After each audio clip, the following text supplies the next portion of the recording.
Two and a Half Admins, episode 70. I'm Joe. I'm Jim. And I'm Alan. And here we are again for our Christmas AMA special.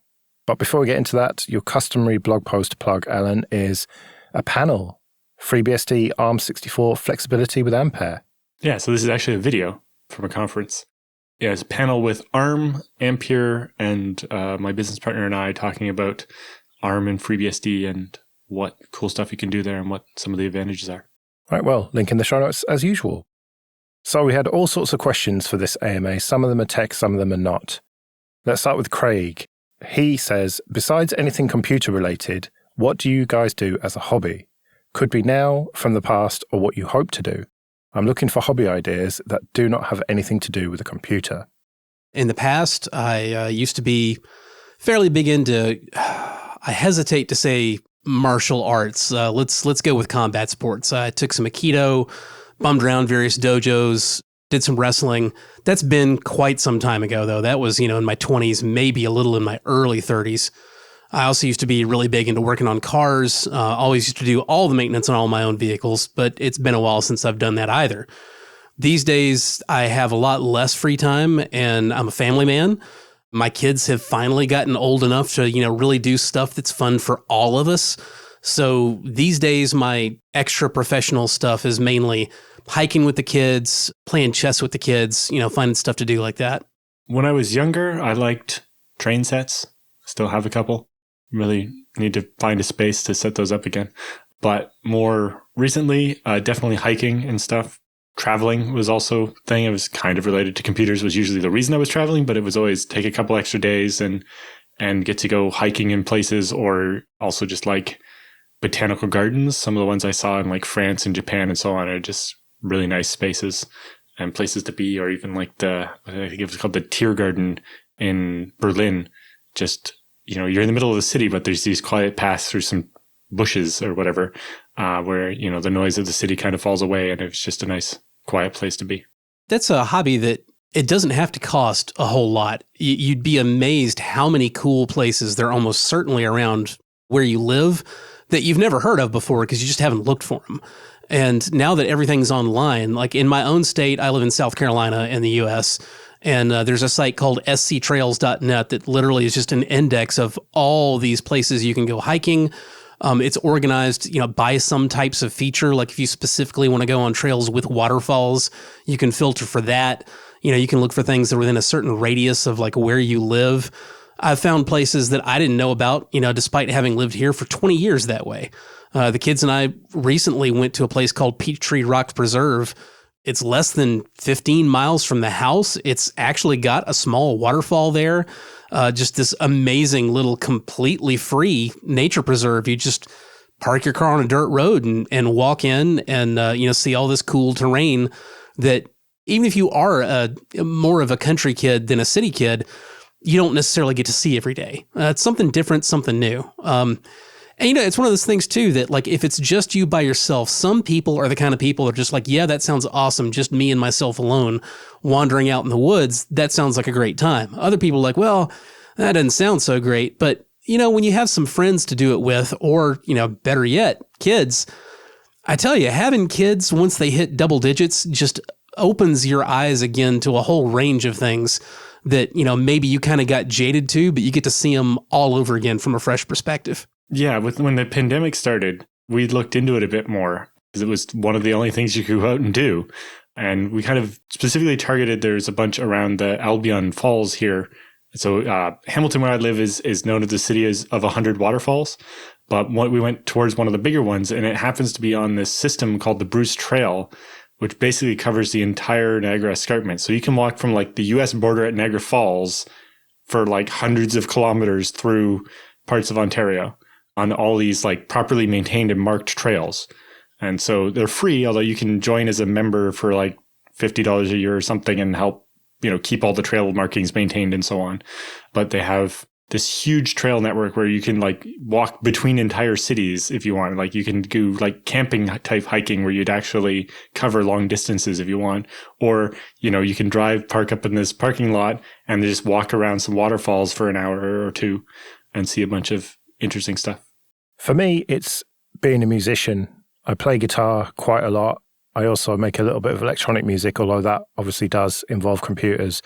And recording any sort of music, really, unless you've got loads of expensive analog gear and stuff, it's going to involve computers. But you can just play guitar for the sake of it, just on your own. And that can be quite challenging. Although to learn, you're probably going to need a computer in the first place to get YouTube videos about it or whatever. But maybe you could print out some chord boxes or tabs or something if you wanted to do that. Okay, David says, when do you think 8K TVs and monitors will become affordable and common? What about beyond that? Will resolutions keep getting bigger, or will something new like VR, AR, or even something that hasn't been invented yet eventually replace screens? My best guess would be 3 to 4 years before 8K, becomes as commonplace as 4K is now. Just kind of extrapolating on the time frame of, how long we saw it go from 720p being what most people had to 1080p and then 1080p to 4K. I don't personally think there's going to be a big push to go higher resolution than 8K, most likely. Because by the time you get to 8K, even with like an 80-inch TV, you're really approaching the point where you've got to be like 18 with perfect vision to even tell the difference. There are a lot of other components to image quality that aren't tied directly to resolution that we still have a lot more room to improve. I think the bigger things to come are going to involve, some of the other technologies that we've seen change in screens. Like if you don't have a QLED, quantum LED TV right now, you would be amazed the difference in the dynamic range of color, like how black the blacks can be compared to, how bright in a scene with elements of both on the same screen. Now it's possible to have an all black, like a nighttime image that you don't see, like, the horrible blocky pixelation that you used to, in digital broadcasts on very dark scenes. And also you can have a scene that's like daylit with really dark shadows and the black is really black because you don't get a whole lot of backlight bleed through. But there's still a lot more improvement to be made there, and I think that's probably the better place to look for like really big image quality improvements. As to the other thing beyond that, I think, miniaturization is really going to be where it's at as you see these technologies become a lot more lightweight and lower power consumption to make the equivalent of headphones for your eyes a lot more feasible than they are right now. My first thought on that was, what do I want 8K for? Like, at my 4K monitor, I'm running things at like 150% scaled. And it's like, all right, if I go to 8K and I'm running it at 2x or more, then what am I gaining? Like, I'm not actually getting any more screen real estate because as I get older, I'm going to need things to be bigger and bigger, not smaller and smaller. And so to a certain point, there will be advantages.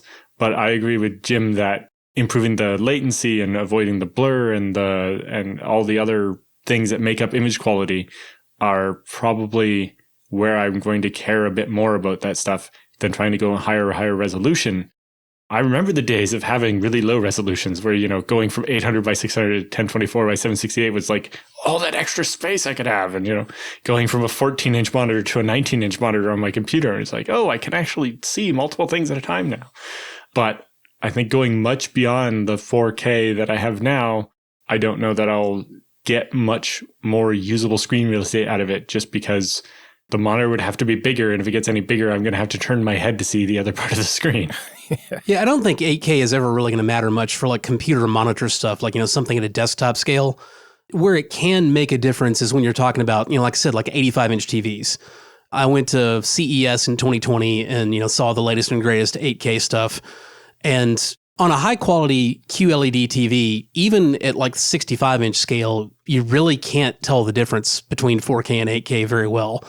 Once you hit 85-inch, now it gets to the point where if you're really super picky, there is a visible difference. But even then, like, you need to be really picky to care much about it. It's a much smaller difference than the leap from, and I use leap with scare quotes here, from 720p to 1080p was. 720p to 1080p is a visible difference, but that's already not that big of one. I don't know that many people that get super excited about 1080p, but like, oh God, I can't tolerate 720.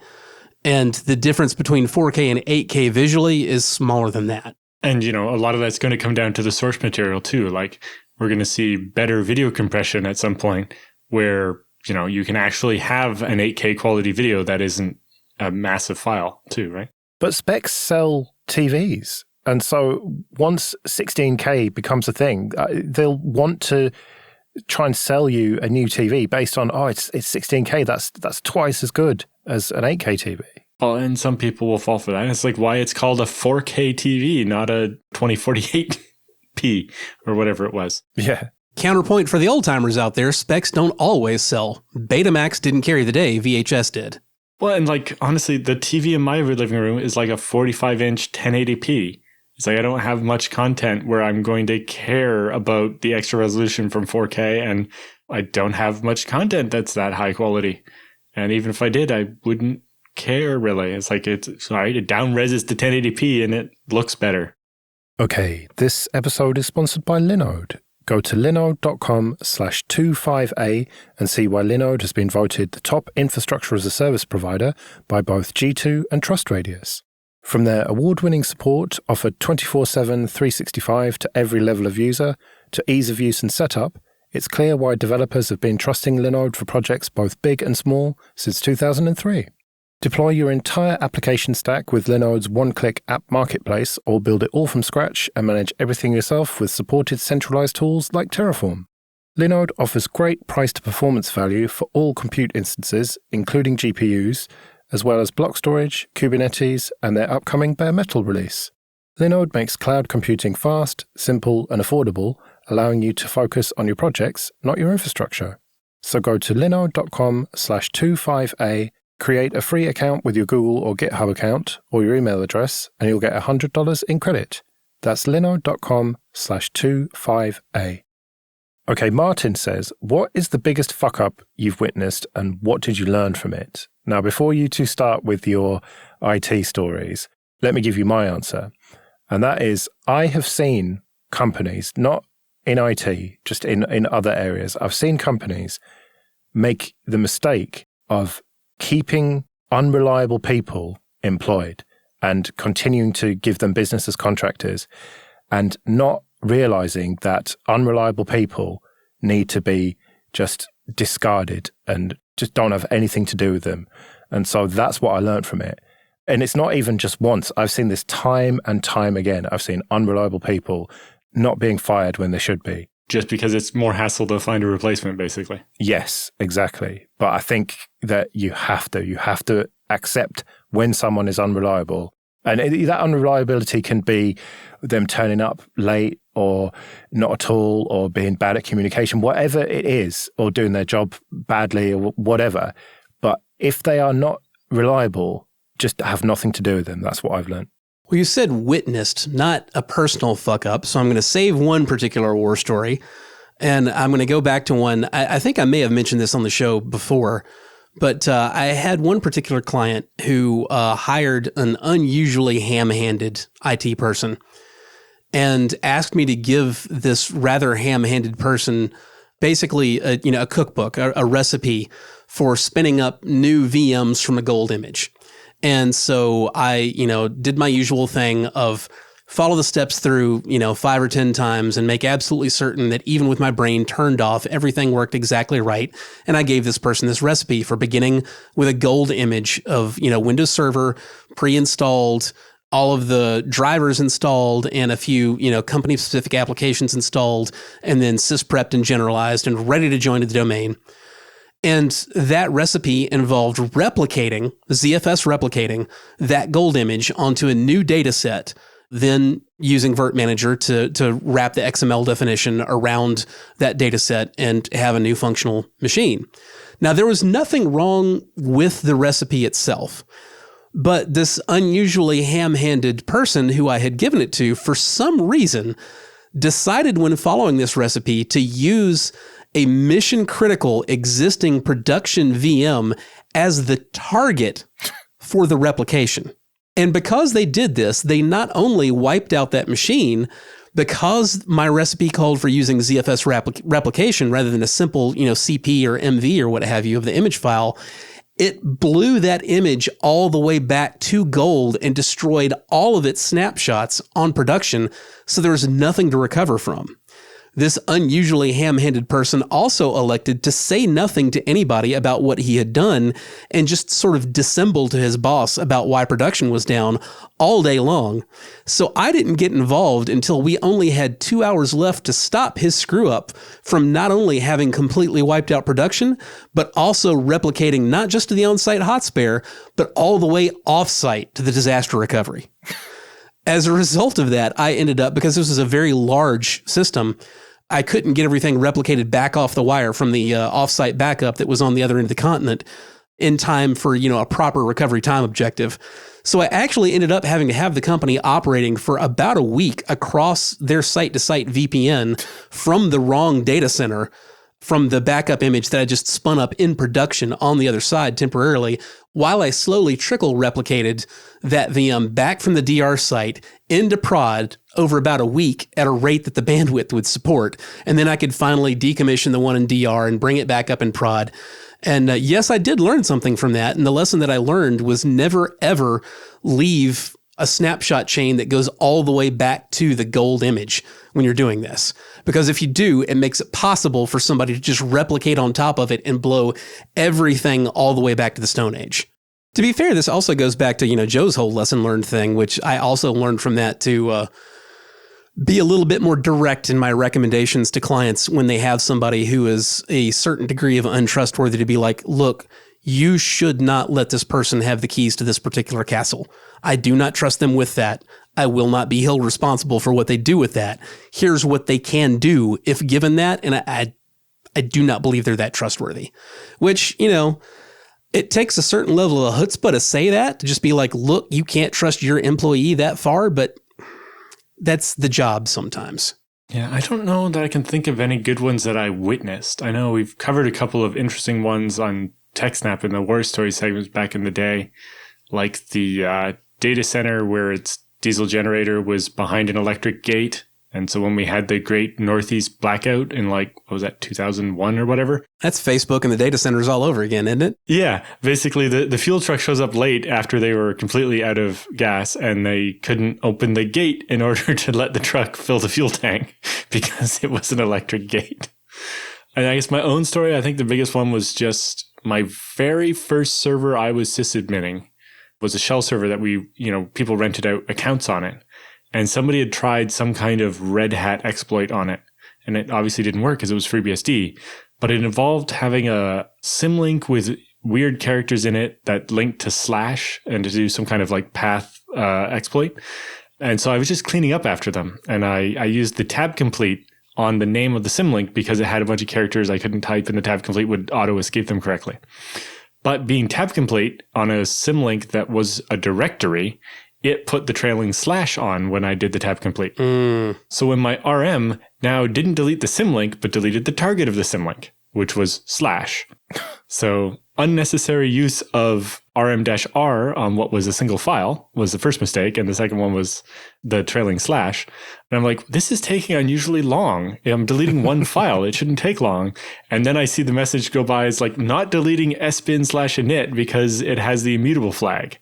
And I'm like, oh shit, Control-C. Yeah.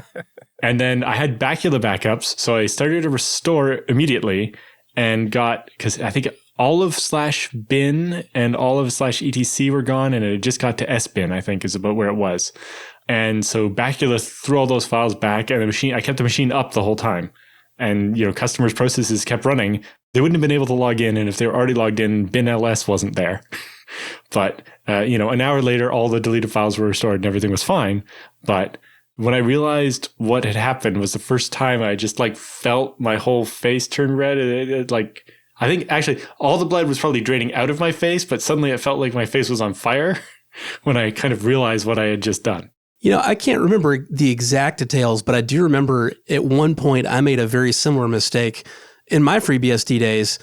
And I ended up removing, if I recall correctly, I think it was sbin in its entirety, and all kinds of things, started not working. And like you said, the existing processes that had open file handles were fine because they still had open file handles, but you could do very little with the machine. And I remember actually doing a clean install of, I think it was FreeBSD 4.10 on another machine just to have a complete working S-bin to literally SCP from that one into the one that I'd hosed up.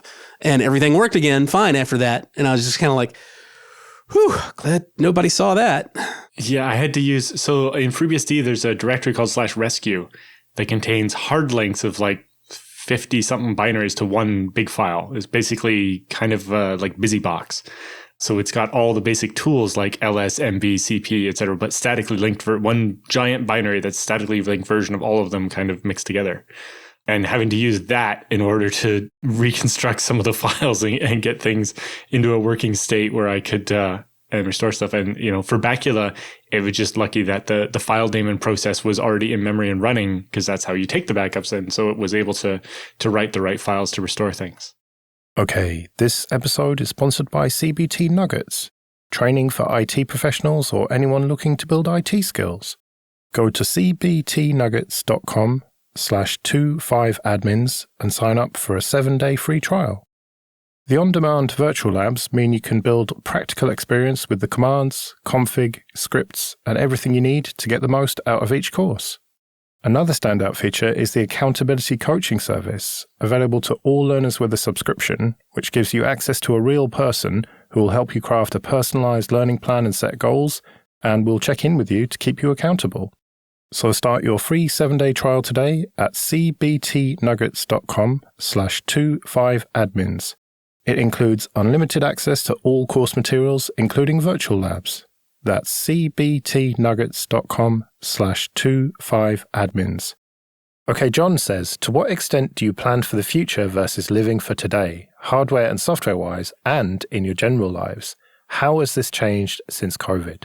I think on the hardware side, part of it would be just because of when I was, getting into computers, they changed very, very rapidly.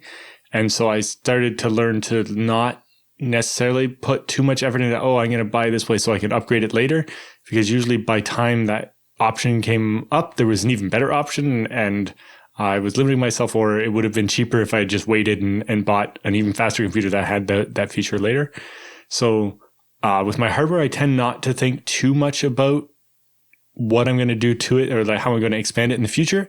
Because by the time I get there, my needs will have changed, or what the best hardware for this or whatever will have changed. So I don't say, be blind to what you're going to do in the future, but focus on what's going to solve your problem now and in the immediate future. And if you're talking 2 years down the road, then, things will change enough by then that you're probably going to want to reevaluate the decision anyway. So don't spend extra money on it now. We agree, but we phrase it very differently. When I buy hardware, you could say it's always for the future, because I can't not realize now the short shelf life of hardware. So when I buy a system, I'm not buying a system for today. I'm buying it for the next, N years that I expect to use it before I replace it.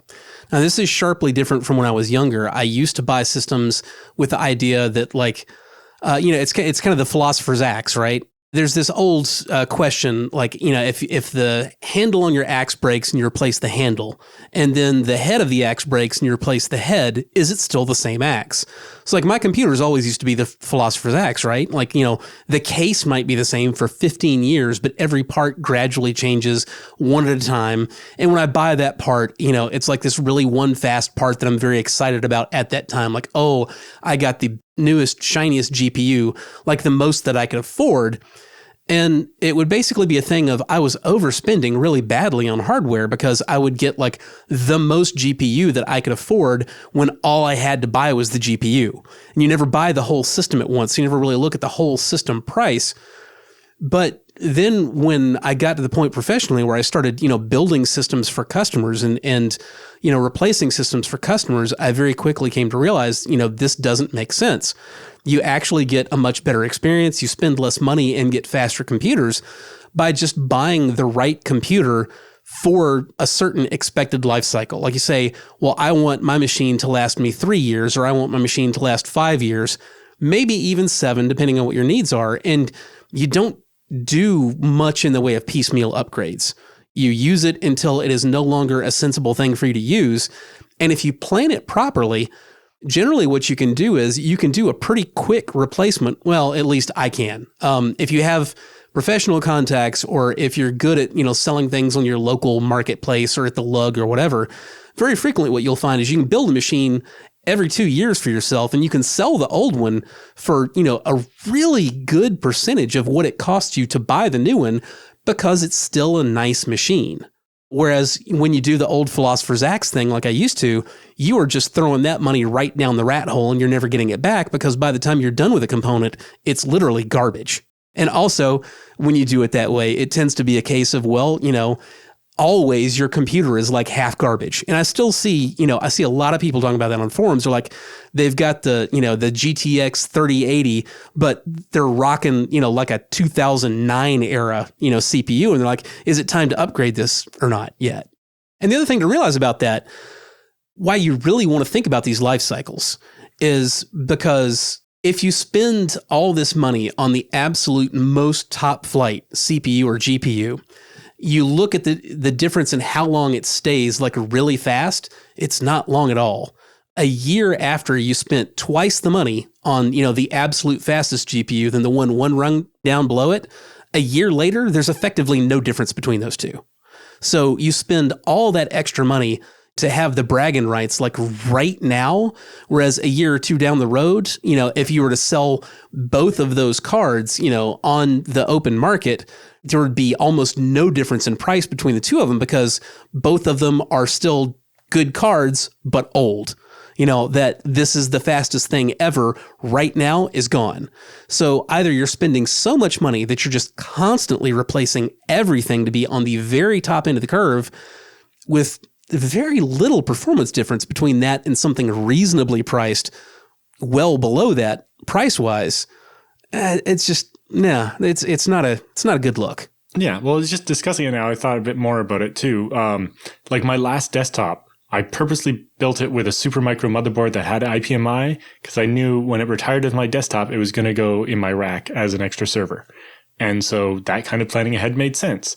But I guess more what I meant is maybe don't plan ahead to have 40 gigabit networking in it because, by the time you get there, you're going to want to do it differently than what you guessed you would 4 years before or whatever.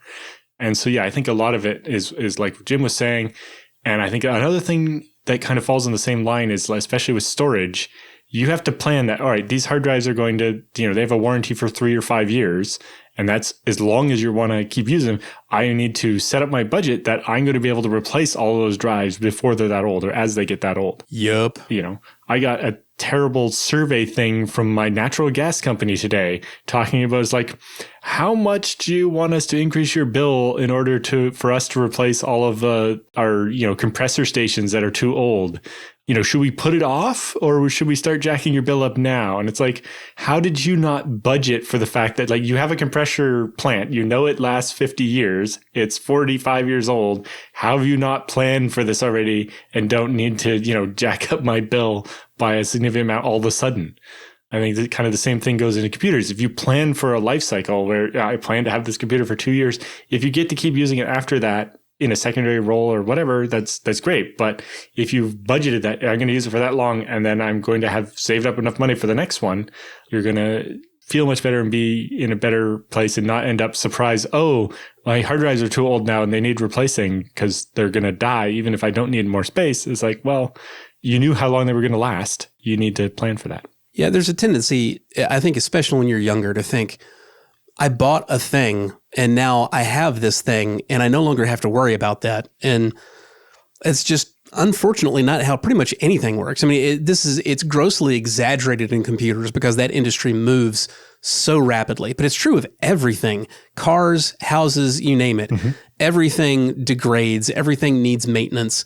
There's a Chuck Palahniuk quote from Fight Club that I really love for this. Nothing is static. Everything is evolving. Everything is falling apart. So you have to get out of this mindset of thinking, I bought this thing and now I own this thing forever, and think more in terms of this is the amount of money that I have to spend to have this experience for this many years before I have to do it all over again. So you don't buy the fastest CPU you can afford right now or the fastest GPU you can afford right now. You buy the best one that you can afford to buy again in 3 years or 5 years or whatever your planned refresh cycle is. Right, well, we better get out of here then. Thank you, everyone, for sending in your questions. Sorry we didn't get to all of them, but maybe we'll do another one at some point, maybe in the summer or something. If you want to send in your free consulting questions or feedback, show@2.5admins.com. You can find me on Twitter @Joe Ressington. You can find me @JRSSNet. And I'm @Alan Jude. We'll see you next week.